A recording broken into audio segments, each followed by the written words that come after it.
for joining us. My name is Aida Dadaic. I am the Standards Board Program Manager, and I'm here today with John Brennan, the Director of Appraisal Issues.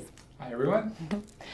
Today, John and I will discuss some recently published Q&As by the Appraisal Standards Board, and the topic is inspections and hybrid appraisal assignments. We get a lot of questions on this topic, so the board decided to issue some helpful Q&As. So let's get started.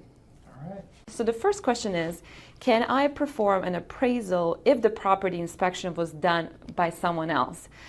So this is the scenario. A client has asked me to perform an appraisal, but instead of requiring me to physically inspect the subject, they will provide me with the results of an inspection of the property done by someone else. Does USPAP allow me to do this? Yeah, what we're really talking about here today is something that has become prominent in a lot of residential mortgage lending assignments that is commonly known as hybrid appraisal assignments. And that is, as indicated in the question that Aida just read, where an inspection is being performed by someone other than the appraiser performing the appraisal. It's interesting because some appraisers for many years have done desktop appraisals where no inspection at all is done and have a certain comfort level with that. But there's also, when you talk about a hybrid and an inspection being done by someone else, there seems to be a level of anxiety with that, and understandably so. It's what we've always done as appraisers. We've always relied on our own inspection to tell us what's there with the property. So when we're now relying on somebody else, it can be a little bit uncomfortable for a lot of appraisers. So the answer to the question, is such an assignment allowed under USPAP? The answer is yes. As many of you know, USPAP does not have, there's no requirement in USPAP for the appraiser to physically inspect the property. USPAP does require to disclose whether an inspection was performed or not. Appraisal reports require a signed certification, and in that certification it must clearly state whether or not the appraiser personally inspected the subject property. So you do have to disclose whether you inspected it or not. It's just not an automatic that you have to inspect it. Standards Rule 1-2E is what requires the appraiser to identify the characteristics of the property.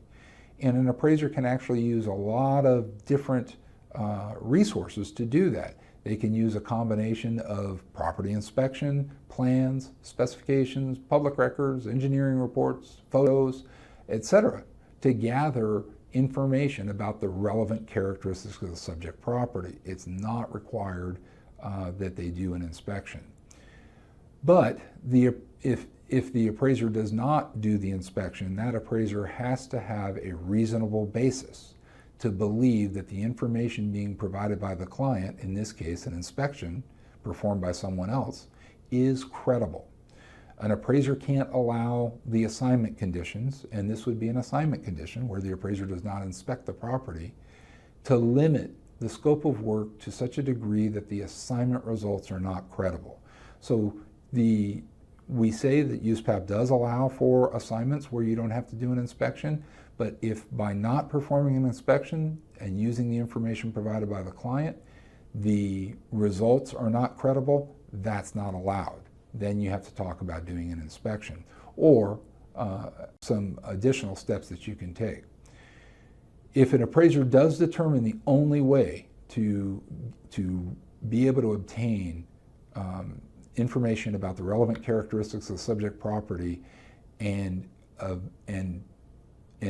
perform a credible analysis, if the only way is to inspect the property, then they need to contact the client to either discuss changing the scope of the work, to include an inspection, or to withdraw from the assignment. Additional guidance on this topic can be found in Advisory Opinions 2, 23, and 28. Thank you, John. That was very helpful. So this second question actually builds on top of that scenario. So does USPAP require me to disclose this person's name as having provided significant appraisal assistance and describe the assistance they provided? Okay, well, like with so many things, it depends. Generally speaking, no, because if the information being provided in the inspection only includes factual data about the subject property, that's not professional assistance. So if they're just reporting the number of bedrooms in the property, or the number of car garage that the property has, or the age of the property, those are facts. That's not an opinion or a judgment. So that doesn't rise to the level of significant real property appraisal assistance. However, if the appraiser relies on opinions and conclusions of the inspector regarding things like quality, condition, functional utility, now that raises to the level of significant professional assistance. And in that case, you would have to disclose the identity of the person providing that assistance if that person is an appraiser. And then you would have to describe what exactly is what they performed within the body of the report, naming them in the certification. If they're not an appraiser, it's a real common misconception that non-appraisers providing assistance to an appraiser in an appraisal assignment have to be disclosed in the certification. For example, a soils report, an engineer's report, a structural pest report. That person's not providing significant real property appraisal assistance because they are not an appraiser. The certification requirements apply to appraisers, not to non-appraisers. So if the disclosure isn't required because the individual is not an appraiser, the appraiser relying on the information still has obligations to make sure that the information is reliable and credible. First, the appraiser, you got to remember, anytime you sign a certification, you're taking full responsibility for the entire contents of the appraisal report. So you want to make sure that you've got your bases covered in terms of the reliability and credibility of that information.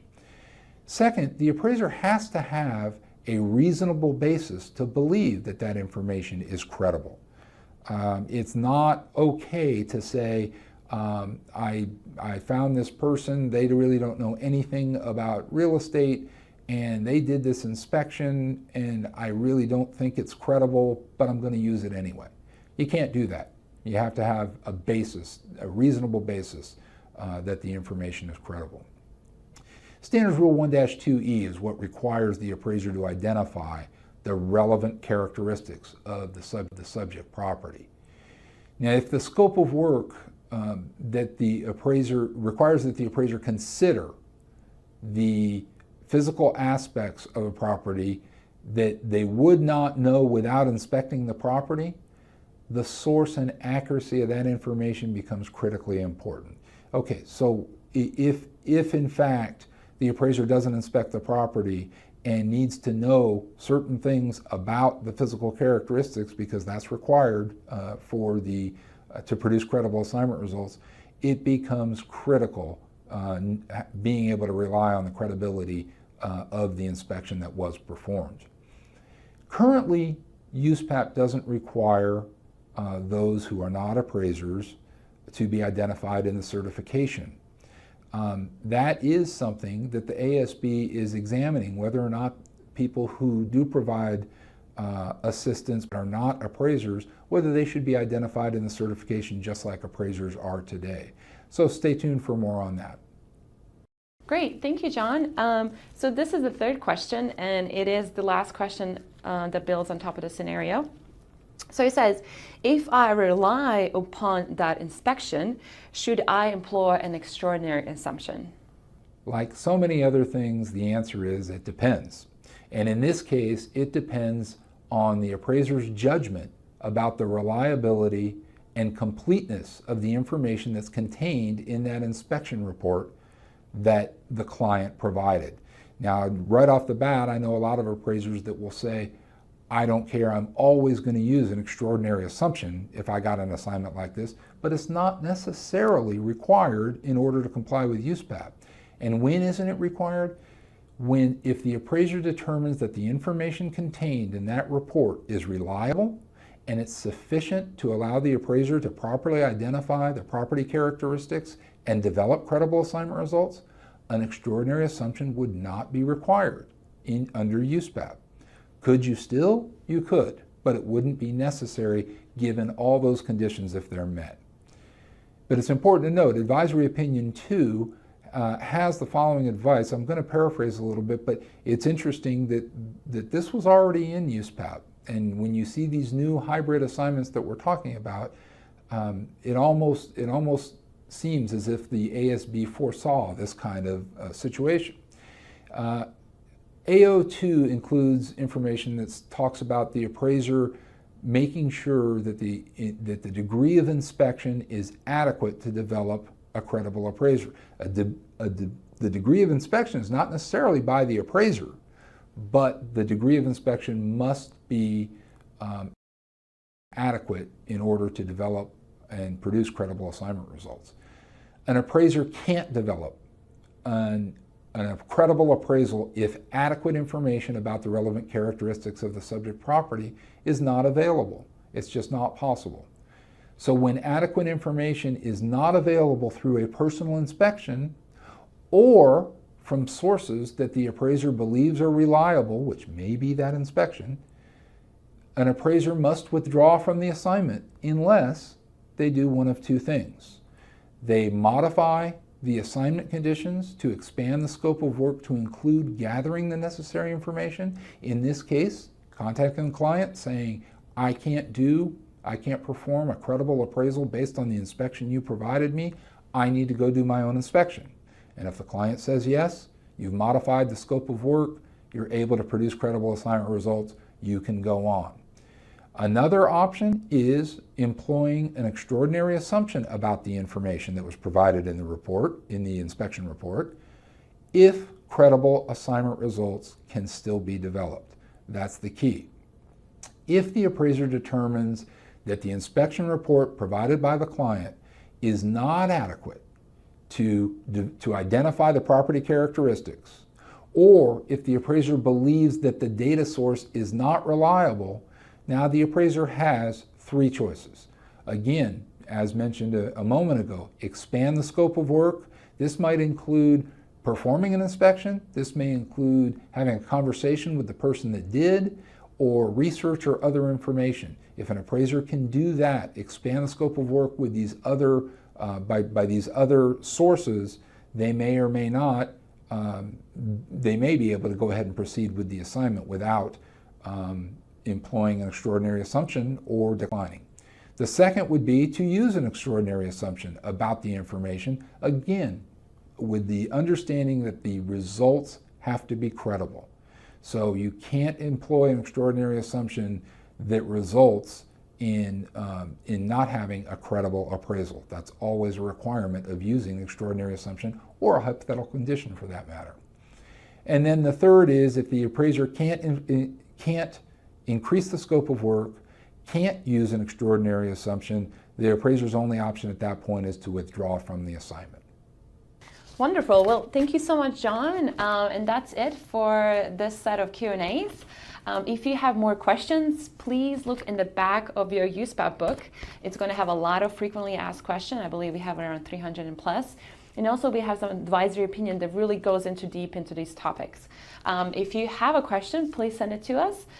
It's at info@appraisalfoundation.org. You can also follow us on our social media accounts, which I will put on the screen.